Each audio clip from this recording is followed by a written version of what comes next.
Jadi intinya, kesimpulannya, substansi maknanya, tidak ada orang Islam yang akan mencela Nabi Isa dan Maryam. Belakangan ini, nama Daniel Mananta jadi bahan gunjingan publik di media sosial. Hal ini karena kedekatannya dengan Ustaz Abdul Somad hingga diduga akan segera mualaf. Keduanya tampak sering berkolaborasi untuk membuat konten bersama, hingga dia kedapatan mengikuti salah satu kajian UAS dan kajian Al-Quran. Kebersamaan mereka pun mendapatkan banyak simpati dari publik. Bahkan banyak warganet yang mendoakan supaya Daniel Mananta akan menjadi seorang mualaf usai pertemuan tersebut. Mengenai pemikiran liar warganet itu, Daniel Mananta mempunyai pemikiran lain mengenai keyakinan yang dianutnya secara pribadi. Lewat kanal YouTube Kasih Solusi secara eksklusif pada Kamis, tanggal 18 November tahun 2022, Daniel Mananta menceritakan perjalanan hidupnya yang sempat mengalami keterpurukan sampai akhirnya mendekatkan diri kepada Tuhan. Usai 10 tahun menjadi host ajang pencarian bakat, ia banting setir membuat acara podcast atas usul sang manajer. Menariknya, podcast tersebut diusulkan untuk membahas soal agama. Mendapat tawaran itu, Daniel sempat mempertimbangkan sampai dirinya memantapkan tawaran itu setelah mendengarkan sebuah khutbah dari salah satu podcast.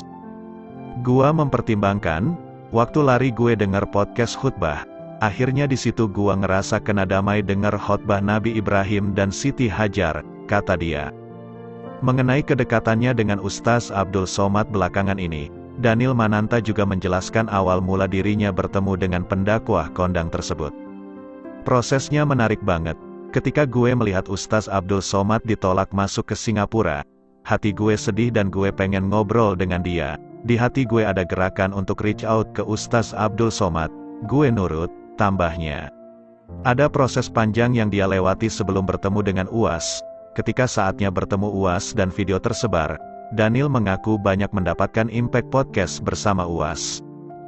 Gue ngerasa Tuhan tuh seneng banget lihat umatnya bisa duduk bersama, bisa ngobrol banget. Tahu gak yang tidak seneng siapa? Setan, ujarnya. Gue gak menaruh followers dan subscriber sebagai prioritas. Tapi sekarang gue lebih berharap ada impactnya atau pengaruhnya tuh apa sih? UAS baru ngirim gue video soal manusia itu masuk surga bukan karena amalnya, tetapi karena kasih sayangnya, tambah Daniel.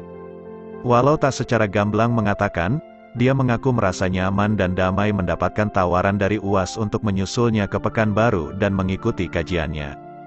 Gua sama istri gua dulu, sebelum bertemu UAS, ketika gua doa dan kita merasa nyaman dan damai banget di hati. Oke, kita pergi ke Pekanbaru, katanya. Namun, saat ditanya mengenai rumor dirinya mualaf atau tidak, Daniel Mananta masih belum memberikan jawaban pasti.